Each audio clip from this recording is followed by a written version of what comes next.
Alhamdulillah Rabbil Alamin. Wassalatu wassalamu ala asyrafil anbiya'i wal mursalin wa ala alihi wa ashabihi wa azwajihi wa dhurriyyatihi wa atba'ihi ajma'in. Subhanaka la ilma lana illa ma 'allamtana innaka antal alimul hakim.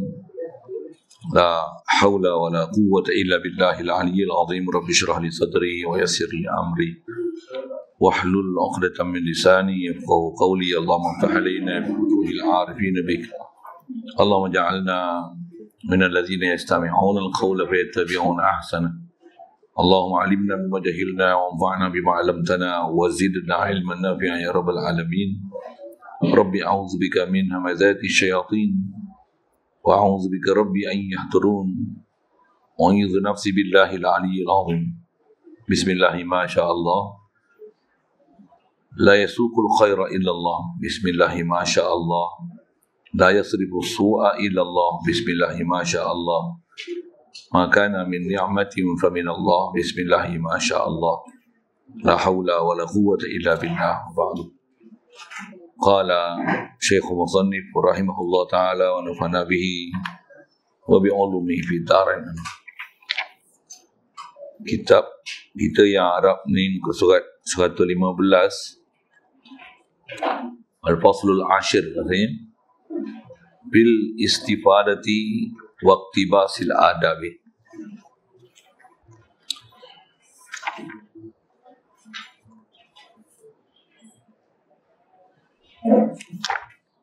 Wa yanbaghi an yakuna talibul ilmi mustafidan fi kulli waqtin hatta yahsula lahul fadlu.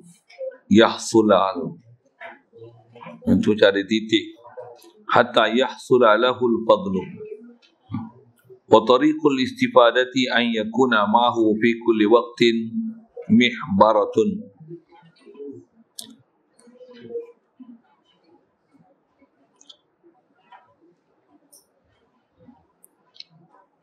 Hatta yaktuba ma yasma'u min al-fawaidi. Qila ma hufidha farra wa ma kutiba qarra. Wa qila al-ilmu ma yu'khadhu min afwahir rijali li'annahum yahfazuna ahsana ma yasma'un wa yaquluna ahsana ma yahfazun. Allah. Hadirin sekalian, pertama sekali syukur Allah Subhanahu wa taala dengan limpah kurnia dia masih memberikan kelangsungan hayat pada kita hingga ke hari ini. Alhamdulillah. Kita dapat Islam sejak lahir lagi dengan Allah Subhanahu wa taala lahirkan kita daripada mak ayah kita Islam, dengan itu kita dihukumkan Islam. Alhamdulillah.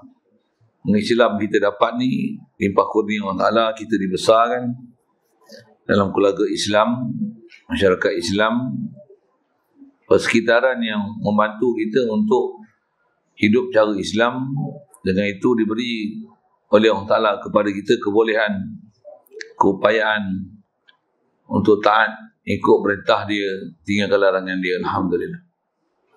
Syukur Allah Subhanahu Wa Taala beri kehendak pula pada kita nak belajar, memahami perjalanan agama ni. Pasal agama yang kita dapat percuma ni, tak faham kita kalau kita bakal mensia-siakan dia. Na'udzubillah. Alhamdulillah Allah Ta'ala bagi kita keinginan, kehendak, peluang, keterbukaan hati, minat, cenderung untuk pergi belajar. Apatah lagi ada pelajar putera-puteri yang memang duduk tempat belajar. Dia belajar sungguh-sungguh, pastikan faham apa sepatutnya kena belajar, matlamat belajar, dengan tu faham matlamat kehidupan kita, kita nak ke mana, daripada mana kita, ni macam mana nak praktiskan keadaan Islam kita, keadaan iman kita. Dapat duduk dalam suasana ilmu, ada guru yang mengajar, Allah pula ajar kita benar-benar apa yang sepatutnya kita kena belajar, memberi tunjuk ajar kepada kita bagaimana cara jalan belajar tu apa sebenarnya maksud belajar. Yang ni ialah antara nikmat-nikmat anugerah besar Allah Ta'ala beri kat kita tak terhingga. Andai kata tak diberikan makan minum pun, kalau dapat belajar apa yang sepatutnya kita belajar, bahkan mengenal kepada Allah Ta'ala, mengenal Nabi Rasul yang Allah Ta'ala hantar kepada kita, yang dengan sebab dia Allah Ta'ala bagi rahmat sekalian alam semesta, boleh faham perjalanan agama ni, kita dapat kurniaan sebenarnya lebih besar daripada dunia dan isi dia. Alhamdulillah, syukur Allah Ta'ala beri kepada kita keupayaan pagi ni boleh hadir untuk kita meneruskan kuliah duha, bacaan daripada kitab Ta'limul Ta'lim, insya-Allah. Tajuk kita nak bincang ni masuk tajuk baru dah. Setelah itu kita selesaikan babu syafaqah wan nasihah. Kita nak sambung kepada satu pasal ni pasal ke-10, fil istifadati. Faslun ni fil istifadati, pada istifadah. Istifadah tu kalau kita belajar bahasa Arab daripada kalimah istafada yastafidu, istifadah. Sopo macam kalimah istaqama yastaqimu, istiqamah. Sumpama itu. Jadi istifadah daripada perkataan asal dia fada. Sulasi mujarrad dia fada. Fada daripada fayada. Apa fayada ni? Manfaat. Kalau istifadah wazan istaf'ala, dia dengan mana talbul manfaat. Mencari manfaat, merebut, halupa untuk mencari manfaat. Jadi kita nak bicara bab tu waqtibasil adabi, dan untuk mencedok, yang tukar bahasa terjemah adab. Pasal antara kaifiat belajar ni kena jaga adab. Adab benda besar. Patah ulama kita, tutup guru kita selalu sebut, kita man lam yakun adabun fahuwa dubbun. Ada adabun dubbun, ada rima akhir belakang tu. Man lam yakun, ada sebut ni, man lam yakun adabun fahuwa kirdun. Man lam yakun adabun, apa maksudnya? Siapa yang tak ada adab, fahuwa dubbun. Apa dubbun? Beruang. Beruang. Apa maksudnya? Binatang buah. Liar. Tak ada adab. Betul lagi duduk majlis ilmu, kena jaga adab. Betul lagi sebagai pelajar, besar adab pelajar. Guru pun kena ada adab. Betul lagi pelajar. Bahkan kita kena sentiasa beradab. Ada adab dengan makhluk, ada adab dengan Allah Ta'ala. Paling besar adab kita, adab dengan Allah Ta'ala. Pasal sentiasa kita beradab dengan dia. Dan kena beradab dengan dia dan beradab dengan dia. Pelajaran tu besar tu, nak faham tu. Itu dengan Allah Ta'ala. Pasal Allah sentiasa bersama kita, memberi kurniaan, dan wajib atas kita belajar sampai faham bagaimana nak muraqabah, musyahadah Allah Ta'ala 24 jam. Hadir hati kita ke Allah Ta'ala. Mudah-mudahan Allah Ta'ala kurnia nikmat besar tu, insya-Allah. Alhamdulillah. Dan kita kena jaga adab sama makhluk. Dengan kawan macam mana, dengan ibu bapa macam mana, dengan jiran tetangga macam mana, kaum kerabat macam mana. Kalau lelaki perempuan, ada adab peraturan dia, ada batas-batas pergaulan besar yang kita kena jaga. Tak jaga, kita ni istilah melanggar adab, gagal mendapatkan matlamat dan hasil yang sepatutnya kita kena capai. Alhamdulillah. Jadi pasal tu kena ada sikap untuk mencedok adab, jaga adab. Kaedah adab ni senang je. Apa benda yang terkaitan dengan dia, dengan kita, jangan buat. Mudah je adab. Kita duduk mengaji, ada orang duduk lukis tepi, dolik lah je. Tengok, dengar lah apa benda yang dia ajar kan. Tak faham? 2 kali dah ada orang kena tegur kan. Ada orang tak faham tu, tanya, siapa orang tu? Ada tu kan. Ada benda yang tak sepatutnya dia buat. Masalah. Itu adab. Jadi kita nak bincang bab tu, insya-Allah. Satu kitab ni kita baca, kita belajar, apatah lagi sebagai pelajar, Mesti perlu diajar ada adab sebagai pelajar. Pasal kadang-kadang kita tak faham bab tu kan. Kalau duduk sekolah kemasaan ada adab kan. Jumpa guru, hormat guru kan. Selamat pagi, guru masuk kelas, bangun kan. Cuma adab tu kita ada sekolah kemasaan je. Main masuk sekolah agama tak ada adab. Dia tak ada. Patutnya itulah adab kita. Kalau pondok memang tutup guru, dia ajar. Guru datang je, berdiri, hormat. Kita, benda tu sebenarnya tak masuk dalam hati kita. Satu, kita tak ada hormat dengan guru. Guru ni, kita di sekolah memang dia ajar. Guru masuk kelas, hormat. Lepas tu, dia hanya duduk dalam sistem. Tapi tak diajar prinsip. Kita tak jadi itu prinsipal hidup kita. Asas hidup kita, benda besar. Sikit saya soal. Mak ayah kita datang, bangun, adab. Tak faham tak? Kita tak pernah belajar adab dengan mak bapak. Tambah pula mak bapak kita ni kita buat member. Bahkan saya silap kita buat kuli pula. Buat kuli. Apa sikit ingat kat mak. Patutnya mak ni tambah kita dah besar, kita berakhir, kita lah kena khidmat banyak dengan mak. Bukan mak yang khidmat jadi kuli kita. Ni dah besar-besar pun mak basuh baju pakaian baju kita. Patutnya kita lah basuh baju pakaian mak. Boleh faham? Ada orang macam tu. Satu, kadang-kadang bagus main asrama ni. Duduk asrama siapa? Bawa adakkan basuh pakaian sendiri. Kalau tidak selalu macam mana? Longgok je. Mak lah kutip, mak lah basuh, mak lah sidai, mak lah lipat, mak lah susun, mak yang bawa dalam beg kita. Amboi, lemak je. Main asrama barulah ada kes sikit. Pandai basuh sendiri. Yang ni basuh, ni busuk, ni kotor. Macam mana nak basuh? Satu, ada lebihnya. Duduk berdikari ni. Ambah kalau pengajian, saya duduk pondok. Duduk pondok lagi lah. Masak sendiri, basuh pinggan sendiri. Basuh baju mahal lah. Masak pun sendiri. Orang belajar pegang periuk. Tengok dapur. Macam mana nak pasang api. Elektrik tak ada lah tu. Pakai lilin. Pondok pula tu, laih pula tu. Pergi bahasa laih ni. Faham pun laih? Tak faham. Uzur lah katanya. Pondok. Bukan banglo. Sini pondok je. Tapi tengok, macam banglo je. Bahan dia tu lah. Bahan banglo kan. Banglo pun batu je. Apa saya nak sebut ni? Nama pondok. Tapi moden lah structure ni. Kalau pergi pondok betul-betul, memang pondok betul besar, kalau saya besar pun 10, 12. Tu je besar. 12 tu, 12 kaki lah, bukan 12 bilik. 12 kaki kali 10 kaki. Alah. Memang boleh orang buat dapur, ruang untuk baring letak badan. Itu je lah, kecil sangat. Macam satu bilik kecil je. Apa saya nak sebut ni? Pula tu dinding kayu. Kadang-kadang bumbung pun bocor. Atap dulu nipah kan. Itulah dulu. Semua tu apa dia? Supaya berdikari. Supaya belajar susah. Belajar nilai. Belajar dengan situ akan diajar bermacam-macam benda kan.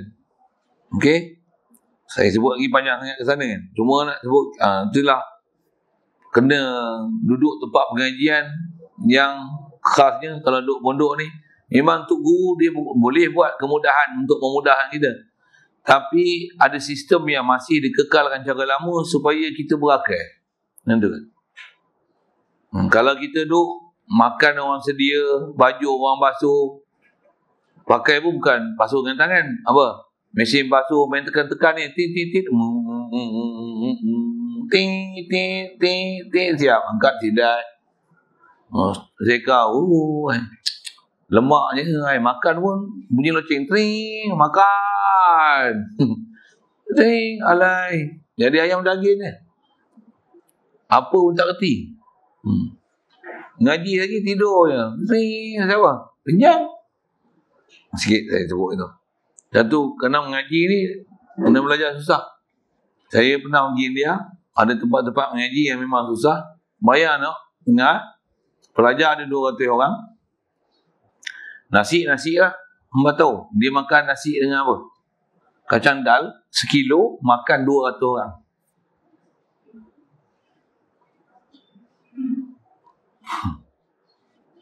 Nanti rebus kacang sampai hancur, sampai tak rupa kacang lah.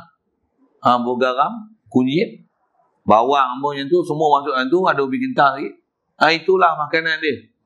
Kan? Tapi budak-budak power hanya je Al-Quran. Tebuk je mana-mana. Best. Mengaji tak pernah tidur. Adab jaga dengan guru. Khidmat kuat. Pagi-pagi sebelum kena kejut dah bangkit dah semua. Semua bangkit dah. Dengan tahajud, dengan ulang, dengan zikir macam apa. Bila dia susah, dia tahu kehidupan susah, tambah pula dia ajar, dia asuh. Maksud hidup dia apa? Masya Allah. Tengok memang keluar ni semua jadi manusia berguna. Tapi berbanding dengan tempat pengajian, pernah pergi juga kan. Tambah kita duduk Malaysia ni lagi lah. Asrama penuh, ada streka, ada katil, bayaran tak payah bayar, semua peri. Masak pun tak payah, pinggan pun tak payah basuh. Makan-makan tinggal aja, ada orang tukang kutip. Pelajar, Masya Allah. Na'udzubillah. Inna lillah. Ngaji dengan tidur, bodoh, bengong, lembab, tanya Quran tak ingat. Jangan kata nak ingat surah susah-susah tu. Surah Baqarah pun tak ingat. Juzuk Ammar pun tak ingat. Leceh semua. Akhlak berhudur. Ngaji pun tidur. Kejut subuh tu 3 kali bangun. Warden panggil, tak bangkit-bangkit lagi. Ya Allah. Saya bukan sebut orang budak-budak sini ni. Kan? Basalah kat dia orang ni. Ngeh. Budak ni? Afrika. Afrika. Okey. InsyaAllah kita tengok tu. Kita tengok nasihat untuk guru ulama kita. Mereka ni dah lalu bab ilmu ni panjang lama dah. Dan mereka pun diasuh. Itu tengok dia ada apa. Wa yanbaghi an yakuna talibul ilmi mustafidan fi kulli waqtin hatta yahsula lahul fadlu. Kata dia sayugya an yakuna bahawa adalah talibul ilmi, penuntut ilmu. Bahasa-bahasa ni pun sudah ada. Pelajar ni kalau bahasa kitab memang disebut talib ilmi. Penuntut ilmu, bukan pendengar ilmu. Penuntut tau. Saya terjemah tu. Lagi saya urai tentang penuntut tu. Kata dia, sayugya penuntut ilmu ni dia mesti mustafidan. Apa maksud mustafidan ni? Tu khabar bagi aku. Sentiasa haloba mencari, merebut tamak untuk mencari faedah. Merebut untuk membuat benda yang berfaedah. Pelajar, ini sepatutnya tugasan dia. Besar sekali tugasan pelajar ni. Setiap masa hendaklah diisi dengan benda-benda yang berfaedah. Itu mustafidan. Cari jalan untuk ambil faedah. Jumpa kawan, bukan sembang makan minum. Sembang apa? Benda yang berfaedah. Faedah besar atau mana? Faedah agama. Faedah iman.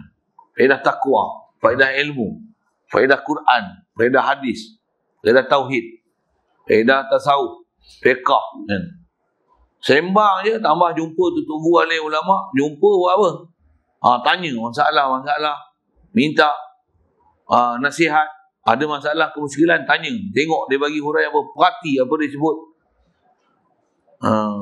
Asal dia nak nasihat, sebagai pelajar mesti sentiasa dalam keadaan haloba untuk mencari faedah sedapat mungkin dalam kehidupan. Bila nak cari ni? Fi kulli waqtin, pada setiap waktu. Dan insya-Allah kita buat satu azam kat kita ni talib ilmi tulal hayat. Evergreen sebagai pelajar. I'm a student. When you be a student? The whole time. My whole time is a student. Boleh faham tengok betul tu kan? Tak faham? Ya Allah. Penat sekolah kebangsaan 6 tahun. Tak kerti bahasa Inggeris apa ya?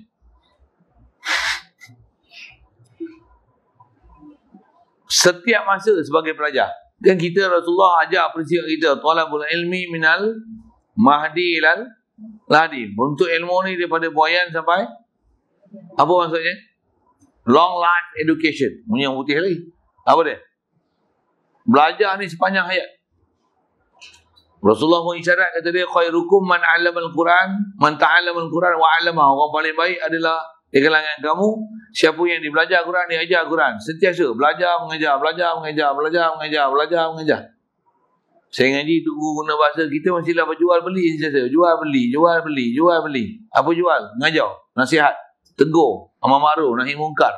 Itu mengajar, menjual. Beli apa? Ambil faedah daripada orang lain. Orang ni nasihat, orang ni ajar, orang ni bagi ilmu, orang ni bagi panduan. Ada maklumat, hadis, Quran, fiqh, tauhid, tasawuf, bab kerasulan, bab ketuhanan. Semua kena kutip.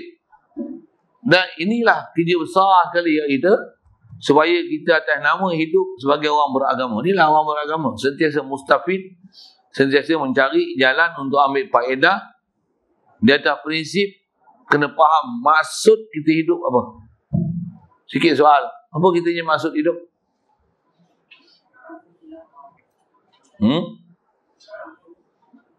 Maksud hidup adalah untuk kenal Allah dan menzahirkan diri sebagai hamba. Merasai ataupun meletakkan diri kita sebagai benar-benar seorang yang merasai dan menjalinkan hubungan dengan Allah Ta'ala dengan kita merasai kefakiran dan keberhajatan diri ke Allah Ta'ala 24 jam. Itu matlamat hidup itu. Boleh? Bisa dengar? Bukan matlamat hidup jadi apa? Cita-cita jadi apa? Cita-cita bomba. Allah. Bomba dah penyelamat rupanya. Esok panggil ada ular, panggil kau lah ya. Oh. Cita-cita tanya budak-budak ni. Budak-budak ni kita buat jadi dia orang faham. Jadi cita-cita dia apa? DJ.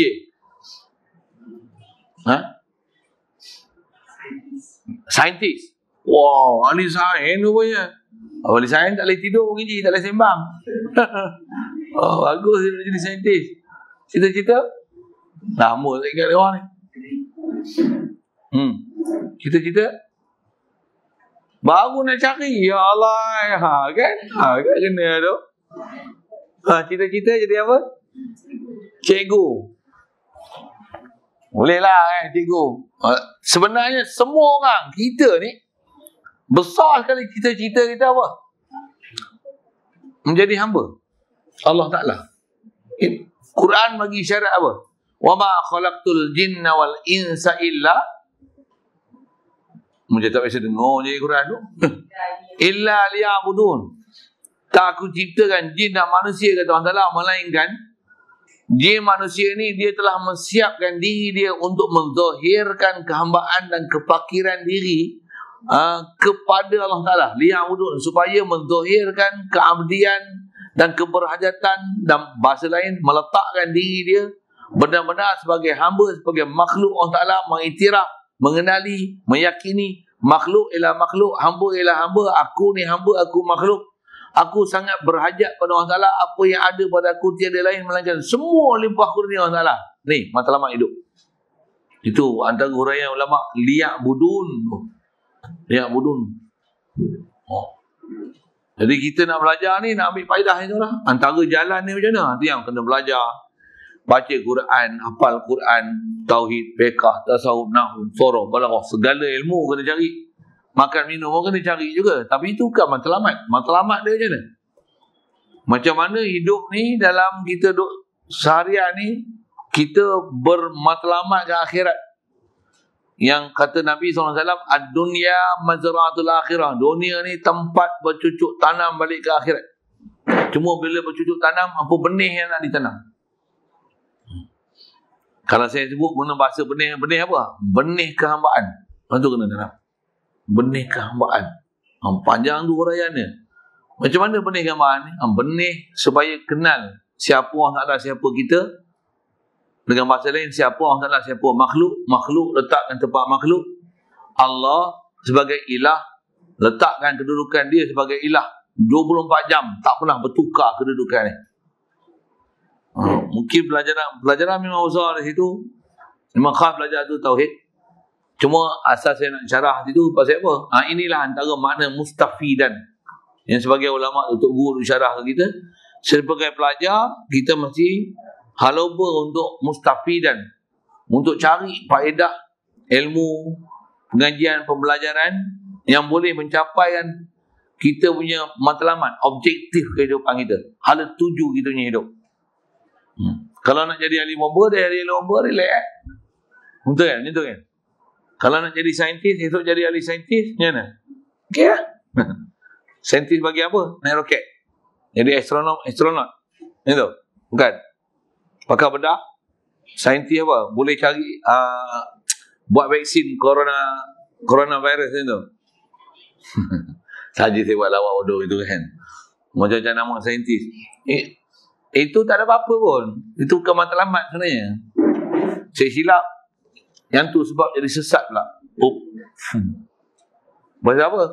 Kita rasa kita capai hak tu, itulah kemuncak kehidupan kita. Padahal jadi ahli bomba je. Alai. Bukan nak pelekeh jadi bomba, tak ada ahli bomba susah agak. Kena api terbakar, tak ada dia, payah juga kan? Bagus juga jadi bomba ni. Tapi takkan itu je kerja kau. Okey, siap saji musik itu. Jadi nak sebut apa? Mesti setiap masa jadi penuntut ilmu untuk mustafidan. Cari sedapat mungkin faedah, modal yang bermanfaat. Jadi jangan ada kalau boleh prinsip buang masa.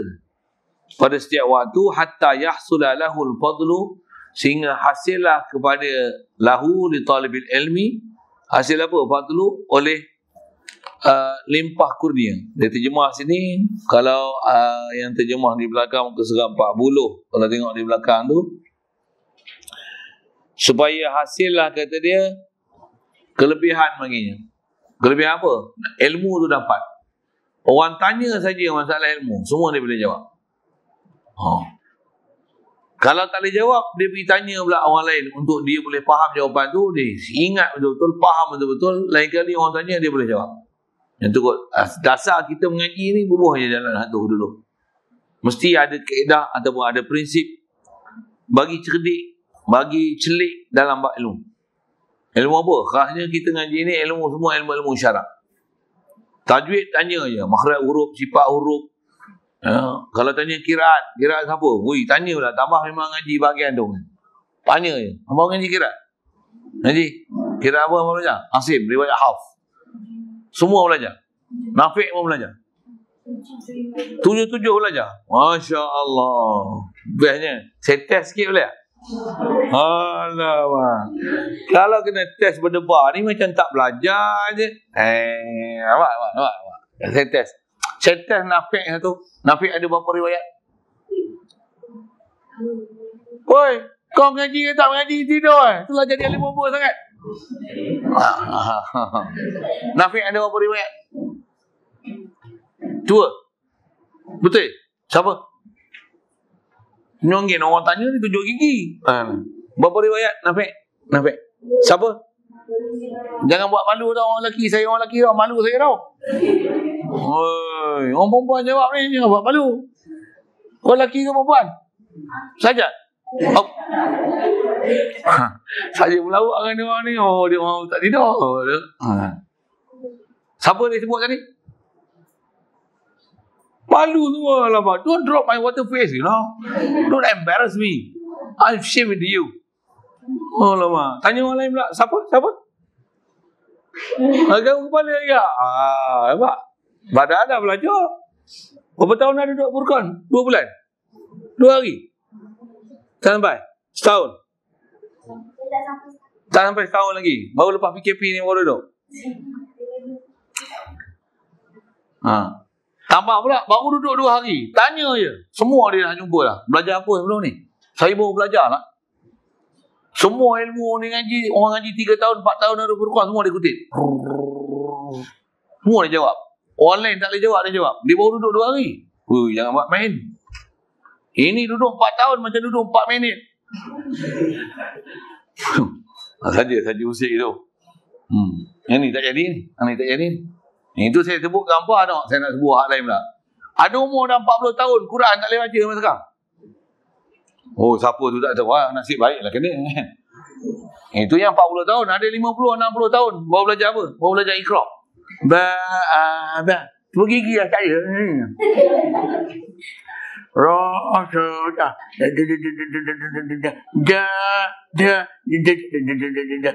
Gigi. Tak ada lah pun nak mengaji. 60 tahun belajar apa? Oh, dekah ni. Saya pernah ada ajar kelas orang dewasa dulu. Dah ada yang bebal gila ni. Kadang-kadang saya perangai cengih kan. Saya jekah tu menangis. Saya pula serasa bersalah. Alamak. Saya jekah ni tu. Tambah pula dah berjalan kelas 2 bulan. Ngaji seminggu 3 kali. 3 hari. Ajar Quran. Ajar pula kena 2 jam, 3 jam. Ajar ni yang kelas ramai tu suruh. Tak lelaki baca seorang-seorang pula. 2 bulan tak kerti apa. Baca lah kita ajar pada Iqra tu. Suruh baca tak boleh baca. Tak boleh baca Ustaz. Tak boleh baca. Haid ke dia kata. Yang nangis bukan perempuan. Laki-laki yang nangis. Tak apa nangis. Laki-laki menangis kes special lah. Lelaki payah nangis tau. Yang tak tahu. Saya jekah tu. Umur dah macam ni. Baca Quran. Menangis tu.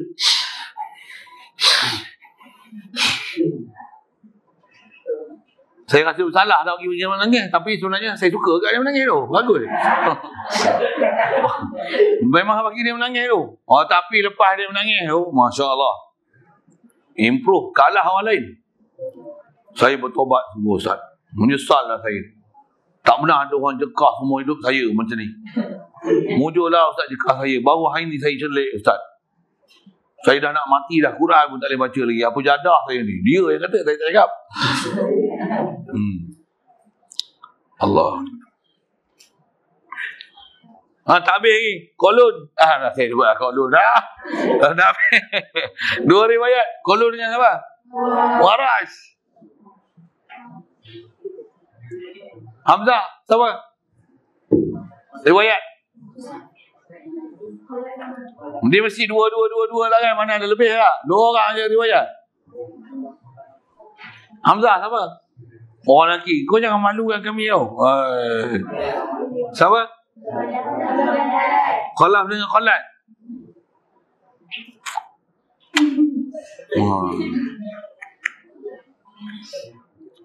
Okey. Kiraat pun mengaji. Makhraj huruf belajar. Tajwid tak belajar. Terus belajar kiraat. Ni orang macam tak belajar aja dia macam ni. Makhraj huruf semua ada apa? Saja saya usik tu. Makhraj huruf ada apa? Makhraj huruf. Tanya dia orang dulu lah. Makhraj huruf ada apa?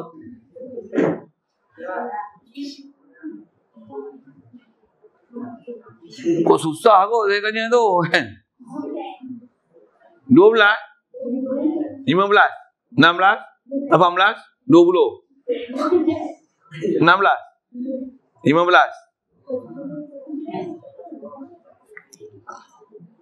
apa masalah tu? Ada benda kita tak ambil berat, apa benda dah belajar. Takkan nak tunggu periksa baru nak telah, nak simpan dalam kepala. Tu menunjukkan kita tak bersedia sebagai pelajar sebenarnya. Pelajar ni sepatutnya macam mana? Saya ngaji ada guru sebut macam mana? Apa benda kita dah belajar? Bangun tidur tanya ni, bangun tidur ni. Bahasa kita kalau bangun tidur tu bangun pagi apa? Mamai. Pandai. Tengah mamai tu. Kira apa 7? Sebut. Nafi', Abu Amar, Ibn Kasir, Ibn Amir, Hasim, Hamzah, Kisai. Okey. Kisai berapa riwayat? Abu Haris Nuri. Cepatnya. Macam tu. Tengah mamai tu boleh jawab. Nun mati berapa? Berapa hukum? 5 apa? Ni tak mamai tak apalah. Kalau mamai jawab je tu. Okey. Itu buatlah. Tanya tajwid lah. Hukum nun mati tanya. Masa dia buat muka belai tu kan. Tanya buat apa pun. Yang mana dah mengaji sepatutnya. Kena jawab sebiji-sebiji tu. Tu patut lafal belajar. Belajar tak? Ngapai tak? Saya sebut kepala sama belakang boleh? Saya mula-mula sekali. Apa nak buat? Apa nak sebut? Mula-mula sekali. Kepala mula-mula sekali. Oh, budak lelaki tak ada ke? Hadi kita usik dia faham sikit. Okey, siap. Tapi jangan tak tahu, apa dia? Kebanyakan zaman lah ni yang belajar orang perempuan. Saya bukan kata sebut tempat lain. Tempat saya duduk pondok ni, kebanyakan yang ngajar-ngajar ni budak perempuan. Budak perempuan, saya duduk pondok, duduk ngajar, dia orang ni terhad. Tak mahu nak belajar dengan saya, terhad. Ada waktu je. Banyak saya waktu dengan pelajaran lelaki. Budak perempuan punya jealous lah. Ustaz, bila Ustaz nak ajar kami? Katanya. Ustaz duk ajar budak lelaki je. Oh, dia orang ada cemburu je tu. Yang budak lelaki yang kita ngajar, tak berapa nak naik mengaji. Astagfirullah. Pelik tu. Padahal dia orang ni lah sepatutnya dipendekar. Okey, sikit. Baik. Jadi apa jalan untuk ambil faedah mengaji ni? Kata dia wa tariqul istifadati. Mudah-mudahan kita boleh beramal lah ni. Saya pun dah lama dah tinggal lah ni. Baca ni ikut naik semangat balik. Apa dia? Tengok. Tariqul istifadah. Jalan untuk ambil faedah apa saja kita dapat pada setiap waktu ni. Ayakuna ma'hu fi kulli waqtin. Pada setiap waktu bersama dengan pelajar ni. Ada mihbaratun. Mihbarah. Apa mihbarah ni? Pen. Bahasa lain mihbarah. Qalam. Ayakuna ma'hu fi kulli waqtin mihbaratun ay qalamun.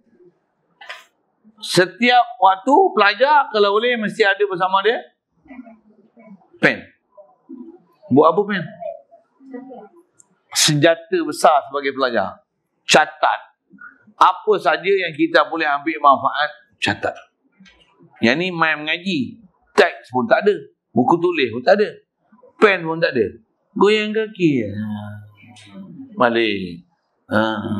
Malik. Itu yang jadi cerdik belajar tu.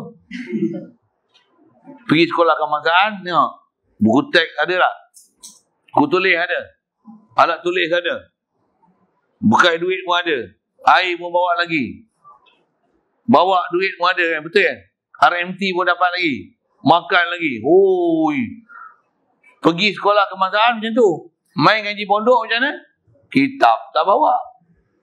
Buku pun tak contin. Pen pun tak ada dakwat. Astagfirullah. Kan tak silap cara tu. Jadi dia sebut sebagai pelajar, dan pelajar ni sepanjang masa kita sebagai pelajar, pen jangan berpisah daripadanya.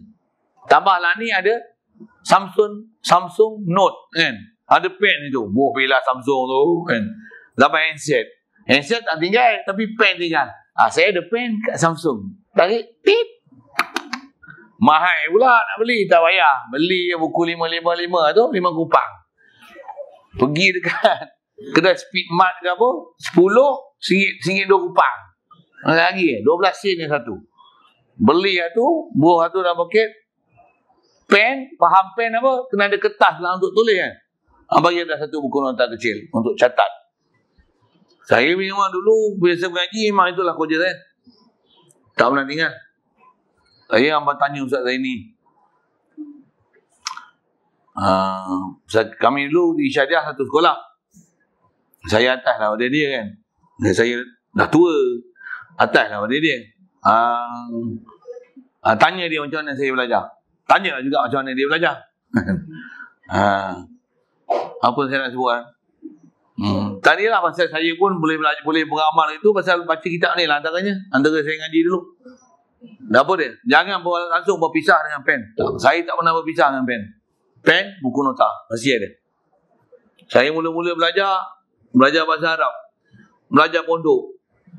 Saya tak pernah belajar pondok sebelum ni. Belajar pun lepas SPM. Hampa kecil-kecil dah belajar. Saya lepas SPM baru belajar. Dah tua lah, terlajak lah. Apa nak sebut, dah mangkor lah. Lepas SPM baru belajar. Baru belajar bahasa Arab. Saya mengaji tu, dah lepas PM, kelas saya masuk tu, ada yang dah belajar 5 tahun kat situ. Saya hari pertama belajar. Ada ustaz dan ustazah yang ngajar tu, cakap Arab. Sepanjang masa pelajaran dia, kalau masuk 40 minit, 40 minit. Kalau 2 masa, 80 minit. Sejam 20 minit tu, sejam 20 minit lah dia ngajar cakap Arab. Saya masuk dalam kelas macam ni.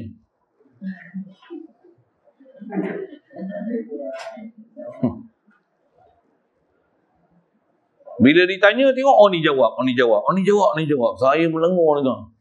Mula-mula rasa macam nak lari tak? Sebab tak faham apa pun. Macam tikus tengok besi, mana boleh gigit? Tak boleh hadam, tak ada hadam tu. Oh, dia boleh ajar ni. Sorok berlaku. Baca kitab sejarah, Tarikhul Islami. Benda tarikh tak faham tu. Dia cakap, baca kitab Arab. Nak baris pun tak hati. Nak tulis pun tak apa pandai. Alamak, apa tu dia cakap ni? Baca. Tapi pasal memang nak belajar. Main pondok memang nak belajar. Belajar. Kalau ada periksa hari tu, kalau ada 32 orang masa saya masuk dalam kelas tu, kelas saya, mau saya nombor 34. 32, 34. Pasal saya mari masuk 2 orang. Dia nombor 33, saya nombor 34. Corot sekali saya. Allah, malunya rasa. Budak yang saya umur masuk 17. Yang bawah tu banyak yang muda pada saya.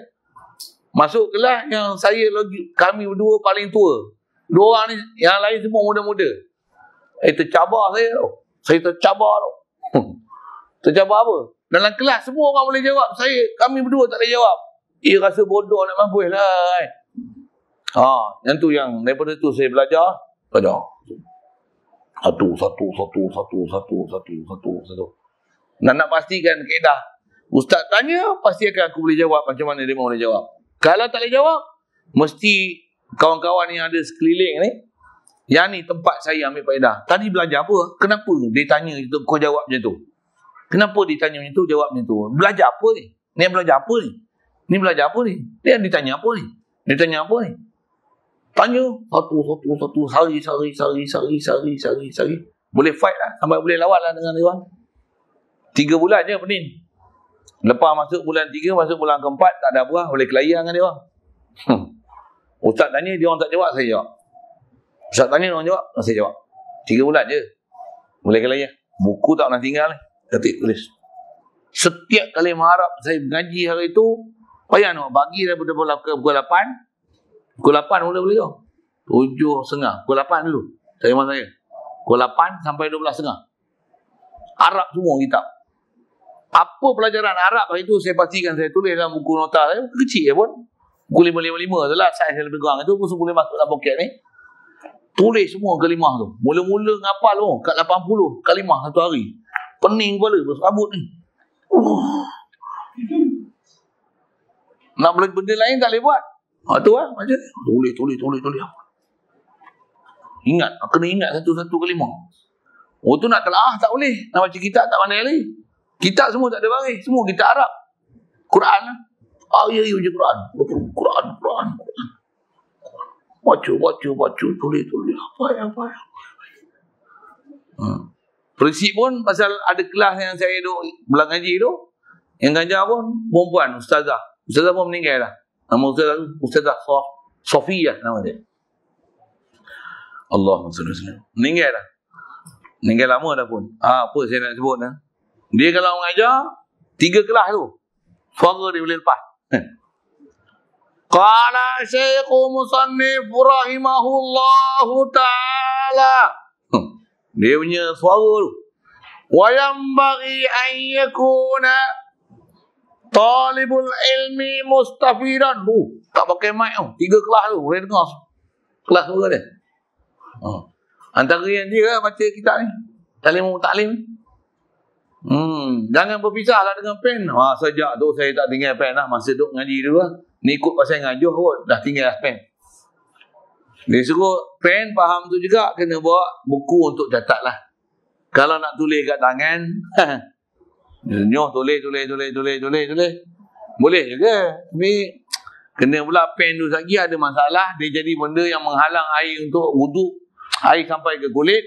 Sembayang sia-sia. Tak sah. Maksud apa? Ada hail. Ada benda yang boleh menghalang kulit kita air sampai ketika berwuduk. Naik wuduk tak sah pula. Kalau ada dakwat yang macam tu. Yang tu kena ngaji lain. Asal kita dah baca ni, jangan pisah dengan pen. Buat apa? Jadi faham pen tu bersama dengan dia mesti ada buku nota. Hatta yaktuba ma yasma'u minal fawaid, sehingga menulis ia untuk ilmu apa saja yang didengar minal fawaid, daripada benda-benda yang berfaedah. Dengar je tulis. Dengar je tulis. Dengar je tulis. Dapat je tulis. Ada guru sebut je ni tulis. Kawan kita sebut je ni tulis. Tulis. Dan tulis buat apa? Tulis pun sebenarnya bukan matlamat. Hei, kan tengok jam tu. Tengok apa? Tengok alih bomba. Oh, pasal merah tu ni. Tulis. Buat apa tulis? Tulis tu sebagai wasilah, sebagai perantara untuk ingatan ibadah. Bukan hanya tulis, tinggalkan dalam buku. Tak jadi ya. Tak pandai. Buku hilang, habis semua. Tak kena. Tapi prinsip dia jangan tinggalkan pen, kena ada buku tulis. Tulis apa yang benda-benda berfaedah. Betul? Jadi kalau sebut kolon dengan waras tadi, pastikan saya tanya lain kali boleh ingat tau. Berapa riwayat bagi Nafi'? Siapa? Sebut. Siapa? Apa dia?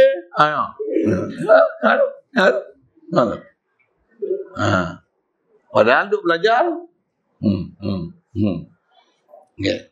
Lain kali jangan apa dia. Sepang lagi. Saya mulut je garang tau. Tapi baik kan? Saya baik kan? Okay. Baik, kila. Okay, panduan ni dah bagi tak? Tangan tinggal atas kita lah nak buat tak buat. Satu kita baca ilmu macam ni, minta je, ya Allah, bagilah hidayah aku. Macam mana aku nak buat bagi aku rajin ni? Kena ada orang kata apa, muhasabah diri. Untuk lihat keaiban diri, betulkan keaiban kita lah. Kita memang banyak aib. Banyak sangat aib kita. Saya tak kata apa, saya ada aib lambak-lambak lagi. Qila, qala ba'dun nas, kata dia, ma hufidha farra wa ma kutiba qarra. Nampak? Dia bagi satu pepatah. Kata dia, ma hufidha farra. Apa yang dihafal, farra. Masih boleh farra. Apa makna farra? Lari. Apa yang ditulis boleh lari. Silap. Apa yang dihafal? Apa yang dihafal? Farra. Apa farra? Lari. Boleh lari. Boleh hilang. Untuk apa jalan tak nak bagi hilang? Tulis. Tulis saja pun tak ingat di kepala, tak kena juga. Tapi memang kaedah besar dia ialah tulis. Kemudian dia bagi satu lagi prinsip, wa ma kutiba qarra. Apa yang ditulis, qarra tetap je. Satu antara nasihat untuk guru kita apa?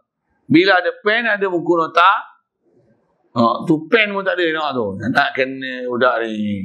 Nanti saya bagi hadiah pen sebatang lah. Ya Allah. Ya Allah. Siapa kita ada pen dengan saya nak pulas telinga itu ya. Okey. Apa saya nak kata ni? Dah ada pen, dah ada buku tulis, nak buat apa pula? Nak tulis. Dengar. Bila tulis, pastikan tulisan kita macam ni, boleh dibaca. Dengan bahasa lain apa? Belajar cantikkan tulisan. Cantikkan tulisan. Tulisan tak cantik, kita pun tak minat nak tengok. Kalau kita buka buku, tengok tersusun ni, lawa. Kita tengok buku nota kita pun biasa. Alhamdulillah.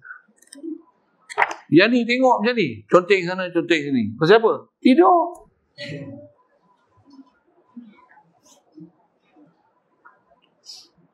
Belajar cantikkan tulisan. Saya kena buah tu lah. Saya belajar khot. Belajar. Yang ni pun untuk guru saya belajar khot masa saya duduk isyadiah dulu. Duduk makan atuk dulu. Untuk guru meninggal lah. Ustaz ni pun. Apa keedah? Saya pasal dia orang semua dah pandai. Tulisan saya tengok dia orang punya tulisan cantik-cantik lah. Standard lah dia orang punya tulisan. Pasal dia orang dah belajar daripada kelas 1. Saya dah masuk. Dia orang dah belajar 5 tahun. Saya baru masuk. Mana nak lawak tulisan saya? Saya baru nak tulis Jawi. Saya baru nak tulis Arab. Bukan tak kena huruf langsung. Tapi tulisan ni, Allah, hurufnya robek. Dia orang dah belajar. Untuk macam mana saya buat? Saya beli buku. Saya beli pen. Masa tu pen pun nak cari pen yang ada mata lebar tu. Tambah mata condong untuk tulisan khat kan. Dulu payah nak cari, kalau ada pun mahal. Dulu RM30, RM40, mahal lah dulu, gila lah. Bayang 30 tahun dulu. 30 tahun dulu lah. Nak beli pen tu RM30. Macam ni. RM30 tak boleh. Mak ayah saya pula orang susah. Apa saya sebut. Kalau beli pun beli pen yang murah tu RM3 je. Buat apa? Mata pen tu tajam. Pen-pen dengan dawat yang pam-pam tu. Bagi pen tu dekat ustaz yang ajar khat tu, suruh dia gunting, dia asap, dia buat mata bagi RM1, buat mata pen khat. Zaman saya dulu belajar itu. Dan nak belajar bagi rajin macam mana?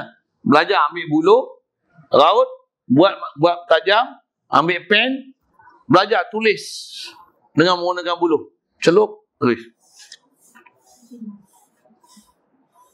Situ saya belajar khat. Bila ni nak tulis khat, boleh? Tulis khat apa? Reka. Itu saya memang master lah Pak tu kan. Nasak, saya tulis. Parsi, saya tulis khat Parsi. Kufi, saya tulis khat Kufi. Pasal memang saya belajar betul-betul. Memang pandai. Buka api asal, Allah tulisan. Kalau saya tunjuk ke hampa saya punya dobit kitab-kitab lama yang saya baru mula mengaji, ni tak adalah, yang ni saya pegang ni kitab-kitab saya dah profesional menulis lah, lawak lah. Tak payah. Malu kat tunjuk ke hampa contoh-contoh kitab saya. Apa saya nak sebut ni? Dah ada pen, dah ada kitab, nak buat apa? Cantikkan tulisan. Satu pelajaran bercantik tulisan memang satu rukun dalam belajar. Pasal tulisan tak cantik, nanti kita tulis mana tulis, catatan ada, tapi tak kita baca macam mana nanti. Benda tak boleh baca. Faham tu juga, mata kena jaga. Satu hal lah tu saya cara tu kan. Okey, siap. Jadi nak buat apa? Tulis catatan. Catatan ni benda paling mahal jadi. Tambah pula nak tulis apa? Dengar. Mengaji faham. Apa kita faham tu? Hal tu kita buat dengan ayat sendiri. Tulis apa yang kita faham. Kita tulis dengan kita punya own words. Own sentences. Tulis. Oh, ustaz sebut apa ni? Macam ni. Tulis. Ini kesimpulan kita. Saya belajar yang tu daripada sekolah kebangsaan lagi kan. Prinsip cari main point, nota maklumat penting. Apa benda yang dia ajar sebenarnya hari ni? Dengar. Oh, ini. Oh, tengok. Oh, kita ni matlamat hidup ni nak mensediakan diri jadi hamba. Tulis. Oh, jadi hamba orang salah ni je. 24 jam. Tulis je. Oh, jadi. Ustaz ajar macam ni. Apa maklumat tu tulis? Pasal apa? Mahal tu. Benda-benda yang kita faham tu. Yang tu yang baru ngaji tak tidur. Pasal apa? Ada kerja kita nak buat. Nak dengar, proses, tulis. Sampai tak ada nak tulis tu. Banyak sangat. Kena pula ada guru yang memang bagi kita ilmu tu, benda yang dicakap tu mahal sangat. Setiap inci perkataan dia tu adalah semua main point. Ui. Itu satu cara belajar. Satu lagi dengar, saya sebut. Ni saya mengaji kat India lain style pula. Macam mana? Mengaji, jangan ada nota, jangan ada buku, jangan ada pen. Simpan semua. Tumpu perhatian.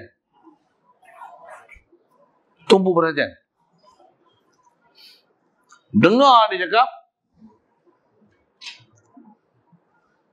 Bagi faham. Dah habis majlis, baru tulis. Satu passion pula. Yang tu satu lagi cara belajar. Saya tak pernah belajar tu kat Malaysia. Saya belajar tu kat India. Belajar kat India. Dan pula bukan saja tu. Dia dengar, masa belajar dia tak bagi pegang pen langsung. Buku pun tak ada. Kalau ada pun, simpan. Dia suruh tumpu perhatian apa yang disebut. Perhati. Kalau tidur lagi dia panggil. Dia pegang sikit je. Saya duduk sebelah Syekh. Cakap Urdu tu ada orang terjemah lah kan. Tapi duduk sebelah. Kalau saya lena macam ni, saya dia pegang kaki saya. Slow kan dia pegang.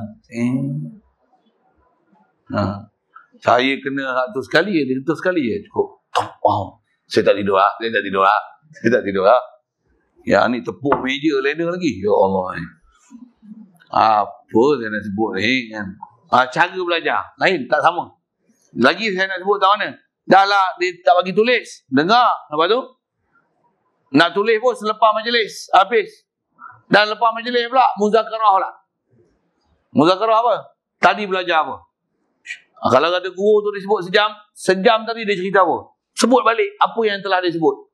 1, nombor 2, nombor 3, nombor 4, nombor 5, nombor 6. Mula orang ni sebut, orang ni sebut. Siapa yang ingat apa yang telah dipelajari, orang ni sebut, orang ni sebut, orang ni sebut, orang ni sebut, orang ni sebut. Kalau nak buat nota, masa tu lepas tu baru buat nota. Tulis. Ingat balik apa tulis. Tulis. Mahal tu, dapat tu. Itu pun salah satu cara belajar. Satu lain, banyak tempat, lagi banyak kita pengalaman mengaji, lagi banyak. Cuma ada macam ni tau, saya ni pengalaman pula. Dah ada pen, dah tulis, tulisan pun cantik. Tulis, tak ingat. Penat juga. Pasal apa? Semua kena buka buku, semua buka buku. Kena ajar apa pula? Kena hafal. Tapi tulisan kena ada. Pasal apa? Hafalan pun kena lupa. Bila ada tulisan, boleh rujuk balik. Untuk ada reference, tempat rujukan kita. Satu antara, apa? Jika laku dah perangai ulama' kita ni, apa benda yang dia dah faham, tulis. Wahyu pun, kalau tak ditulis, kita tak jumpa Quran hari ni. Sebab ada tulisan lah, maka Quran ada. Tapi kalau Quran ada, tak belajar baca, tak dapat juga. Kalau tak dihafal, tak hafal juga. Boleh dengar? Faham saya sebut? Banyak proses kita sebagai pelajar ni. Baik. Kemudian kata dia, waqila, qala ba'dul ulama, al-ilmu ma yu'khadhu min afwahir rijali. Ya dah. Ilmu ni adalah ma yu'khadhu. Ilmu ni, nak betul-betul ilmu ni, dia lah ma yu'khadhu min afwahir rijali. Apa yang diambil faham daripada mulut. Rijal ni asal terjemah orang lelaki. Rijal ni jamak daripada rajulun, rajulani, rijal. Maksud yang dikehendaki rijal di sini, tak. Sini dia terjemah apa?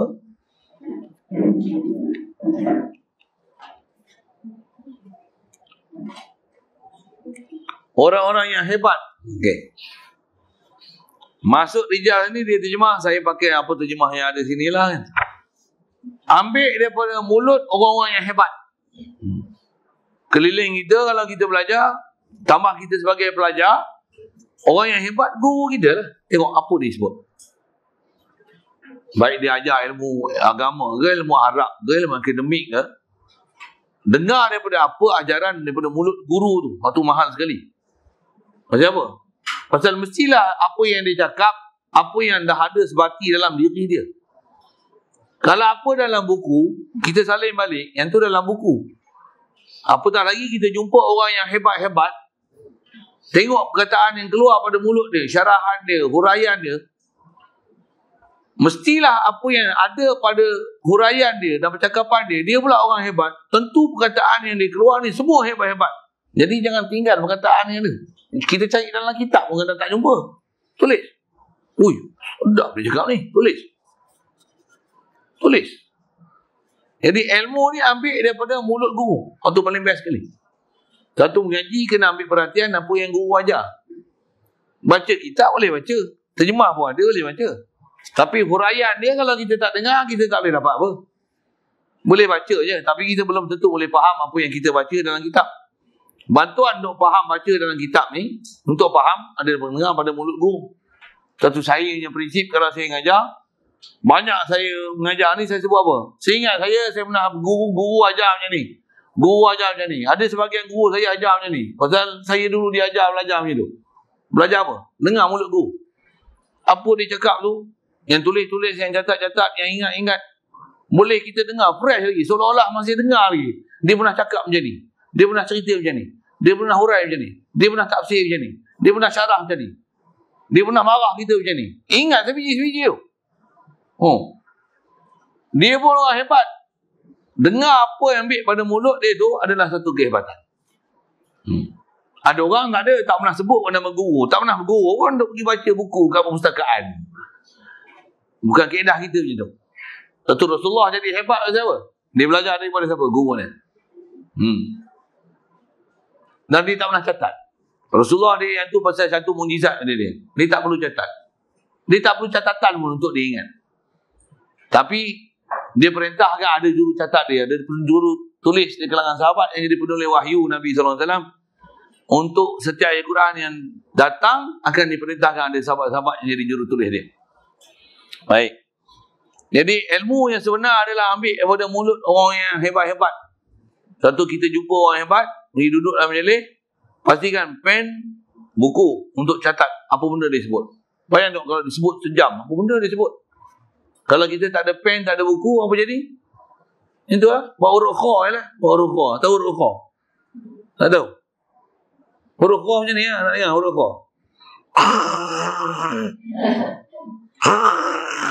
Betul lah huruf kha.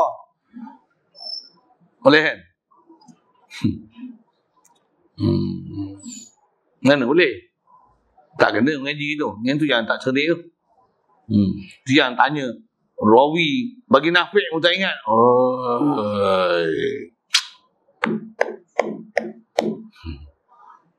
Mau tanya nama 2 orang. Kau tanya nama 14 kali, mau cirit tu. Baik, pasal apa kena ambil daripada mulut orang yang hebat? Li'annahum yahfazuna ahsana ma yasma'una. Pasal orang hebat-hebat ni, dia akan mengingat, dia akan menghafal, dia akan mengambil ahsana ma yasma'una, sebaik-baik apa yang dia dengar. Kalau orang hebat-hebat, dia nak cakap balik, tentu dia cakap tu, apa yang dia dah ingat, dia dah hafal, dah jadi sebati dengan dia. Itulah prinsip dia. Yang sebelum ni dia dengar macam-macam perkataan. Yang ni yang terbaik, parti apa yang sebelum ni dia pernah dengar semuanya. Satu, kita jumpa orang hebat, jangan sia-siakan perjumpaan kita dengan dia. Kita duduk majlis ilmu orang yang hebat, jangan sia-siakan apa yang dia ajar kita. Macam apa? Mestinya apa yang keluar pada mulut dia, apa yang terbaik dia pernah dengar dulu, satu dia sampaikan. Kemudian wayaquluna ahsana ma yahfazuna, dan kata dia tentulah orang yang hebat-hebat ni, rijal ni, orang yang gentleman betul dalam bab ilmu ni, dia akan berkata, dia akan bercakap ahsana ma yahfazuna, sebaik-baik barang yang apa yang mereka ingat.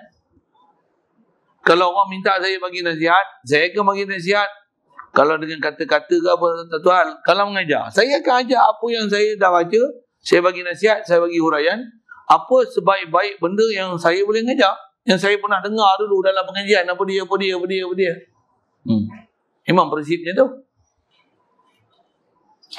Baik.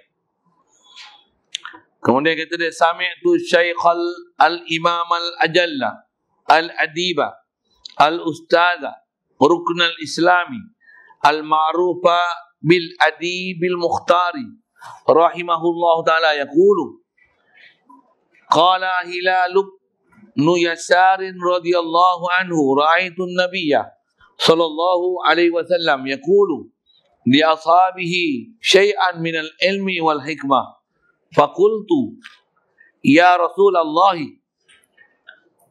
a'id li ma qulta lahum faqala li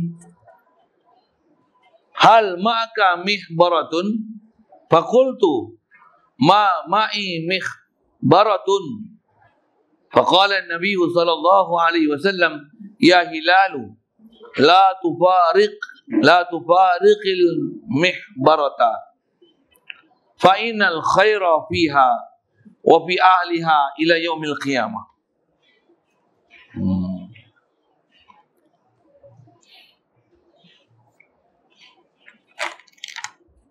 Sini dia ada sebut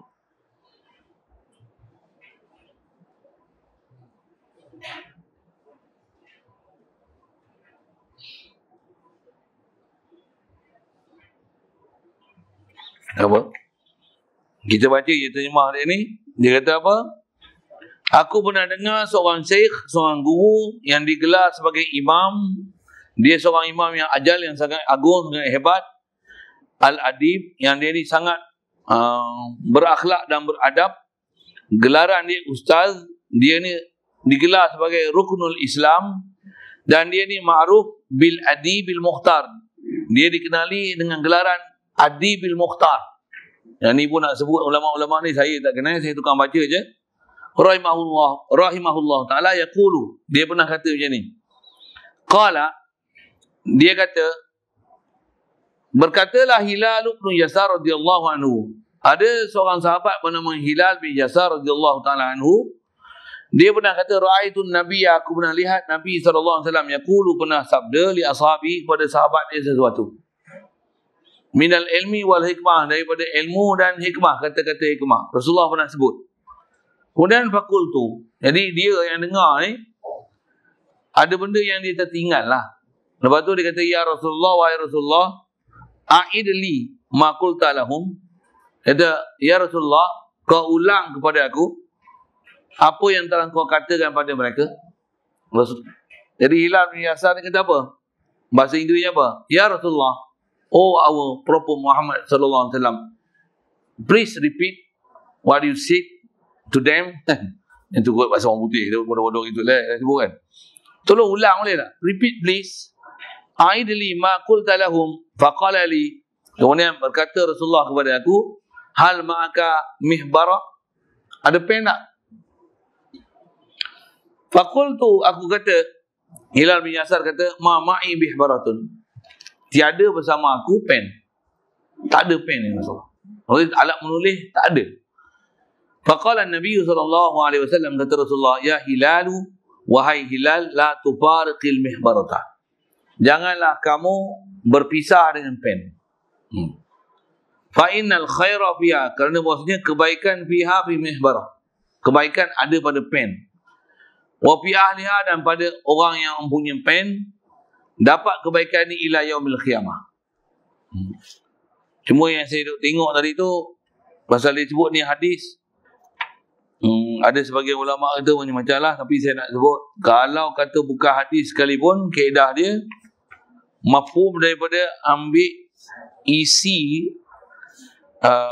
Kalau yang ni bukan betul-betul Rasulullah kata pun, tapi secara isyaratnya memang Rasulullah mengajar supaya bagi ada kepandaian untuk boleh menulis, dan kalau boleh sentiasa ada alat untuk mencatat dan menulis apa benda faedah yang kita boleh dapat sepanjang kehidupan kita. Yang tu kot saya sebut.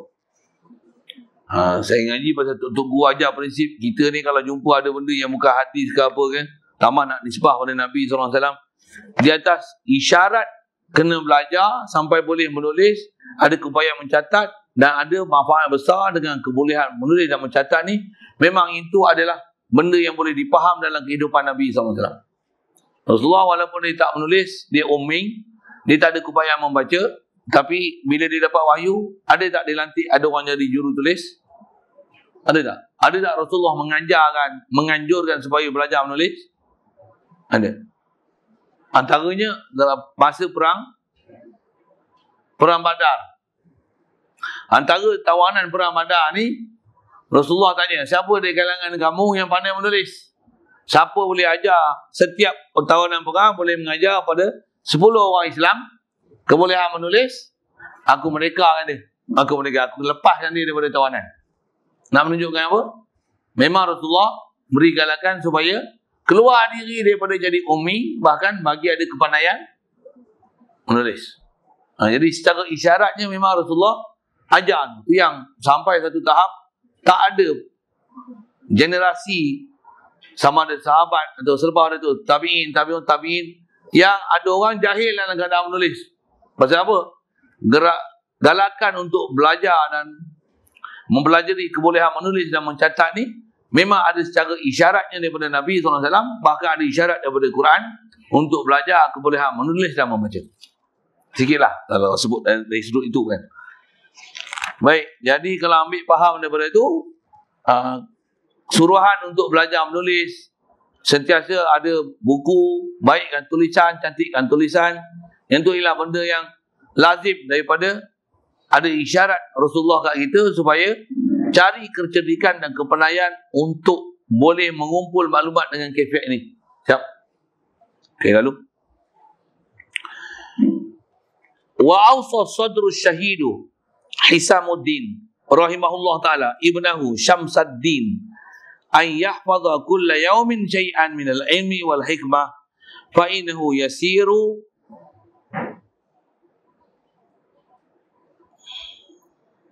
Ada tinggal tu. Fa innahu yasirun wa an qaribin yakunu katsiran.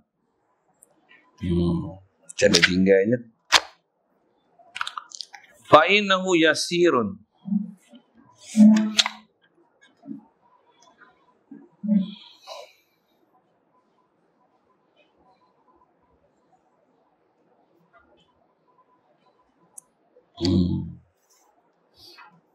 Fa innahu yasirun wa an qaribin yakunu katsiran. Macam ni.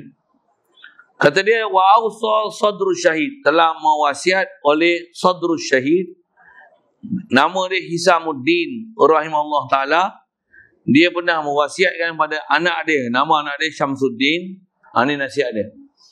Dia nasihat an yahfadha kulla yaumin, bahawa menghafal setiap hari syai'an, sesuatu minal ilmi wal hikmah. Setiap hari pastikan ada maklumat dan kata-kata hikmah yang dihafal. Ini perkataan ulama kita. Pepatah ni orang putih ambil. Saya daripada dulu, pasal dulu sekolah Kedah tu sekolah orang putih, Road 10 Boys School. Memang tertulis dekat masuk pusakan, dia akan tulis tu besar-besar, tapi tulis bahasa Inggeris. Kataan ni ya. Tapi tulis bahasa Inggeris. Apa dia? Learn a word a day. Hamper yang dia sebut. Apa dia? Satu hari belajarlah satu kalimah. Satu kalimah. A word a day. Learn a word a day. Kalau setahun, dah 365 kalimah. 10 tahun, wow. 100 tahun, wow. Prinsip dia apa? Jangan ada setiap hari yang kita lalu ni, tak ada apa benda yang kita tambah. Nisbah ilmu dan hikmah. Pasti ada benda tambah. Baru kita akan mendapati Rasulullah pernah isyarat, orang mukmin ni hari ni lebih baik pada semalam. Walaupun hanya dengan satu kalimah, satu huruf. Mudah-mudahan Allah Ta'ala bagi kita kemudahan untuk cari peluang tu. Tambah lagi, kita sebagai pelajar nak improve kita punya kebolehan, kemahiran, kecerdikan tu. Walaupun hanya satu kalimah satu hari. Kalau nisbah hafal, walaupun satu ayat satu hari kita hafal. Apatah lagi satu hari satu muka, 2 muka, 4 muka, 10 muka. Masya Allah. Masya Allah. Semua masalah kita selalu nak istiqomah tu bayar. Yang tu satu hal. Jangan lupa atas nasihat dia. Dia nasihat anak dia, learn a word a day. Yang itulah kalau saya sebut dengan bahasa Inggeris. Setiap hari jangan ada yang kita miss, tak ada tulis kata-kata hikmat ataupun ilmu. Fa'inahu yasirun. Kerana bahawasanya kata dia, kita hafal setiap hari ni ada ilmu dan hikmah ni, benda ni mudah aja sebenarnya. Wa an qaribin yakunu katsiran. Dan kata dia dalam masa yang sedikit, wa an qaribin wa an zamanin qaribin yakunu katsiran. Jadilah ia benda yang yasir tu, walaupun satu hari hanya satu kataan, satu kalimah, satu kata hikmah, satu ilmu, dalam masa yang sedikit dia akan jadi banyak. Saya ngaji ada guru ajar satu pepatah bahasa Melayu yang dia ejah sikit kan. Selalu kita dengar sikit-sikit sama? Buat lawak sikit-sikit. Oh, tak pandai. Sikit-sikit lama-lama habis. Ada juga kan. Sikit-sikit lama-lama jadi bukit. Tu prinsip orang tua kita tu lah. Sikit-sikit lama-lama jadi bukit. Saya ngaji ada guru ajar macam ni. Sikit-sikit lama-lama dapat iman. Sikit-sikit lama-lama dapat irfan. Sikit-sikit lama-lama jadi takwa. Memang macam tu kan. Kita mula daripada sikit lah. Sikit-sikit lama-lama jadi bukit. Ambil prinsip tu kan. Maksudnya apa kaedah belajar pun sikit-sikit Sikit-sikit lama-lama dapat iman. Jangan sikit-sikit lama-lama habis. Sikit-sikit lama-lama habis ni pasal duk tinggal Quran dah hafal pun tinggal habis. Mula tak ingat 1 juzuk, lepas tu tak ingat 2 juzuk, lepas tu tak ingat 30 juzuk. Pasal hari-hari makin membiarkan Quran yang telah dihafal, bukan makin membanyakkan apa benda yang dihafal. Itu tu. Sebagai pelajar kena ambil berat prinsip-prinsip tu. Boleh? Jadi mudah-mudahan Allah mudahkan kita. Yang ni pun kalau baca banyak tak guna je kan. prinsip tu ambil. Jadi cuba buat sejak pada hari ni, tambah sebagai pelajar ni. Kalau saya kat pondok memang saya buat, tambah yang saya sebagai guru kelas, saya tengok pula budak-budak ni tak ada kemampuan, saya kata sediakan satu orang mesti untuk kelas saya. Orang lain saya tak peduli. Kelas saya mesti ada buku tulis, buku teks, alat tulis, mesti ada buku nota dalam poket dan pen. Apa saya ajar, khasnya pelajaran saya. Jangan lain kali saya tanya tak boleh jawab. Anak-anak murid saya buat macam tu. Jangan ada benda yang saya dah ajar, saya tanya kamu tak boleh jawab. Pastikan sentiasa dalam ingatan. Tak ada, buka buku catatan. Tengok apa yang telah dah belajar. Saya dulu memang ajar prinsip macam tu. Masuk yang dalam kelas, saya tengok buku nota kamu. Ni. Buku yang dalam poket. Saya nak tengok yang dalam poket tu. Tulis. Kalau ditulis hari bulan, tulis hari bulan lah. Saya buka, saya buat apa? Saya test keupayaan dia. Dia tulis tu, dia ingat, dia tak ingat, dia faham tak faham ke hanya ikut arahan dia. Baca lah apa dalam buku dia. Baca, tak ingat. Ada lah cerdik terajak. Ni, orang lagi. Ambil buku. Buka-buka, terkejut saja. Saya apa? Kosong. Tak pernah tulis apa. Astaghfirullahaladzim. Astaghfirullah. Ada kadang-kadang saya buat lawak macam ni. Saya nyanyi lagi. Astaghfirullahaladzim. Budak-budak yang kena buat itu kan. Allazi la ilaha illa huwal hayyul qayyum wa atubu ilaih. Astaghfirullahaladzim. Istighfar lah kau banyak-banyak. Tak pun saya pergi tu, saya sembahyang mayat kat dia. Allahu Akbar. Allah, ustaz buat apa ni? Saya sembahyang mayat. Kamu ni dah mati lah sebenarnya. Nyawa ada. Tapi punya hati dah mati. Tak ada bagi faedah sikit pun. Ajar apa benda pun tak mau ambil lah. Baik balik. Dengar saya punya nasihat lagi. Saya selalu budak-budak pondok, saya berbuah ayat tu. Ni mengaji tak nak. Kitab tak ada, buku tulis tak ada. Nak kata tak cerdik, bahan lain, mak makan cerdik, masak pandai. Tapi belajar tak kena cara. Dengar saya sebut. Dengar, saya punya ayat kasar. Dengar. Balik. Ustaz duduk pondok. Ambil tiga mantal, bungkus. Buat balik. Cari duit banyak-banyak. Kahwin. Buat anak banyak-banyak. Hantar anak kau main mengaji dan kau tak nak mengaji. Itu ayat saya. Saya pasal ada guru yang cengeng tu, saya pun cengeng macam dia kan. Nah, itu dah cakap itu. Balik. Buka kedai masak. Buka restoran. Saya lepas ni saya pergi kedai kamu makan tau. Jangan masak tak sedap. Sakit kepala. Dalam gaji malak. Jangan masak pun tak kerti. Kalau tak nak mengaji, jangan balik. Belajar masak elok-elok, buka restoran, cari duit banyak-banyak. Kalau tak boleh kahwin lagi, sara kami mengaji. Bagi Furqan ni, naik masjid tu cepat-cepat. Nak 500,000 tau. Bukan 50 ringgit. Sedap je buah itu kan. Kurang-kurangnya ada juga sumbangan. Nak mengaji tak boleh. Tak pun buatlah berniaga online ke apa ke. Bagi duit banyak-banyak sini. Dah besar kahwin. Yang lain tu tak saya sebut lah. Malu lah sebut tu. Anak itu besar main hantar sini. Dan kau tak nak mengaji, bagi anak kau pandai. Anak kau pun malas juga. Na'udzubillah min zalik. Ya Allah. Mintalah lindung. Kena ingat cakap itu. Tapi dengar. Budak-budak yang saya pernah cakap itu semua jadi pandai. Kau apa pun jadi pandai kau rasa tak? Boleh. Nak dan tak nak je. Boleh. Saya nak berhenti lah tu cerita itu tu. Jadi kita kadang-kadang kitab nasihat ni kalau baca banyak-banyak tak bermanfaat pun kan. Jadi mudah-mudahan boleh beramal tu. Cari jalan macam mana untuk kita manfaatkan. Satu kitab ni pun kalau nak baca satu hal, dengar prinsip tu, nak ambil apa? Format yang diajar kita apa dia. Itulah. Jadi umur insya-Allah.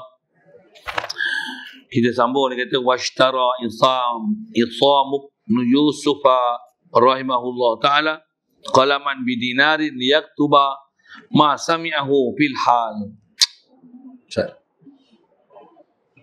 Kita baca tu pasal dia masih bab pen. Ujung itu habis sikit. Kata dia washtara Isam ibn Yusuf. Kata dia telah membeli oleh Isam ibn Yusuf rahimahullah taala. Ni nama salah seorang ulama besar lah dia ni. Dia beli apa? Qalaman tu mafhum bagi ishtara. Dia beli sebatang pen. Betul tak? Pen tu berapa duit dia beli? Bidinarin, harga dia 1 dinar. 1 dinar ni apa benda? Dinar ni duit apa? Emas. Berapa berat dinar? Emas berapa berat? 1 dinar berapa berat 200 gram. Kan? 1 dinar. 4 apa? Dia orang tak tahu punya dinar. Orang beli dinar pun tak tahu berapa. 1 dinar apa gram? 4.25. 4.2 dinar. 25. Pasal apa nak apa-apa nombor ni? Ada pelajaran lah kita belajar bab zakat. Emas 20 miskol kena zakat. 20 miskol adalah 20 dinar. 20 dinar adalah 85 gram. 20 dinar adalah 85 gram. 10 dinar berapa? 45 gram. 1 dinar berapa? 4.5 gram. 85 silap, sorry. 42.5, sorry. Jadi 1 gram, 1 dinar berapa? 4.25 gram. Ambil maklumat tu. Sampai bab zakat tu. Ingat tu sekali dengar je. Itu yang guna pen. Macam tu ke? Macam tu ke? Itulah pen. Sekarang berapa? 1 gram berapa sekarang? RM260 tau. Bubuh je lah 200 setengah. 6 gram 4 gram berapa? Dah 1,000.25 berapa dah tu? Dah 1,000. Itu harga emas sekarang tau. Harga emas dulu je dah 1 dinar. Dia beli sebatang pen harga, kalau di sebelah kita lah senang, RM1,000 sebatang pen. Pen tu dia beli 1,000. Kita kalau beli boleh buat berniaga tau. Beli pen yang 3 batang RM1, 3 batang RM1, 3 batang RM1. Selori kita beli. Dia beli 1 batang pen. Nama juga apa? Mahalnya alat tulis yang dia beli tu untuk mencatat benda-benda yang mahal dan berharga. Macam tu dia punya nilaiannya. Ulama-ulama dulu macam tu. Kita tak ada pen pun. Beli pen pun tak ada dawat.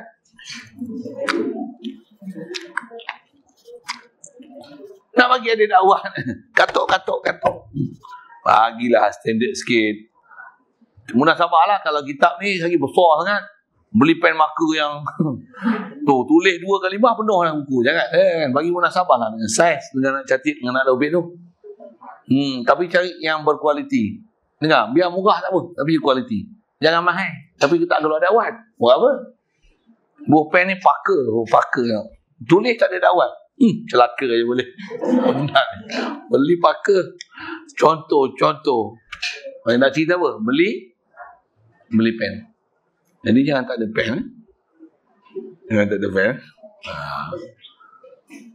Tak ada pen nanti saya jual. Selalu saya beli 5 kupang, saya jual kamu RM50. Wajib beli kat saya. Denda. Okey, kita berhabis je sikit waktu pasal masih beli pen. Okey. InsyaAllah sambung kita. Wal umru qasirun wal ilmu kathirun. Allah, banyaknya nasihat dia. Cukuplah tu. Ada soalan? Ya. Tak boleh baca lagi. Bidinarin liyaktuba ma sami'ahu fil hal. Satu dia beli dengan 1 dinar. Kemudian dia beli tu buat apa? Supaya dia boleh menulis apa yang dia mendengar fil hali pada ketika itu. Dengar je boleh tulis. Kalau contoh saya sebut gram tadi kan. Nak belajar bab zakat tu. Belajar zakat pula, zakat emas. Baru jumpa bab saya sebut angka 20 nisab emas, 20 miskal. 20 miskal kena keluar emas 1/40 kan? 1/40. Allah 20 miskal sama dengan 20 dinar. 20 miskal adalah 85 gram. Jadi 10 miskal 42.5 gram kan? Jadi kalau 1 dinar adalah 4.25 gram. Tu bahasa tu antarabangsa tau, international punya sukatan tau. Nak sebut apa? Tu guna pen, tulis. Okey. Masa saya habiskan pertanyaan tu. Ada soalan? Mudah-mudahan Allah Ta'ala faham dengan kita, bagi kita boleh bekerja keras untuk cari faedah sedapat mungkin, belajar untuk ambil prinsip, jangan sia-siakan benda faedah kita dengar, melainkan kita tulis dia dan kita ingatkan dia, bahkan yang ni jadi prinsip hidup kita, insya-Allah. Bismillahirrahmanirrahim. Allahumma nawwir qulubana min nur hidayatika kama nawwartal arda min nur syamsika abadan abada bi rahmatika ya arhamar rahimin warzuqna fahma nabiyyin wa hifzal mursalin wa ilhamal malaikatil muqarrabin wa sallim tasliman ala jamil anbiya'i wal mursalin walhamdulillahi rabbil alamin.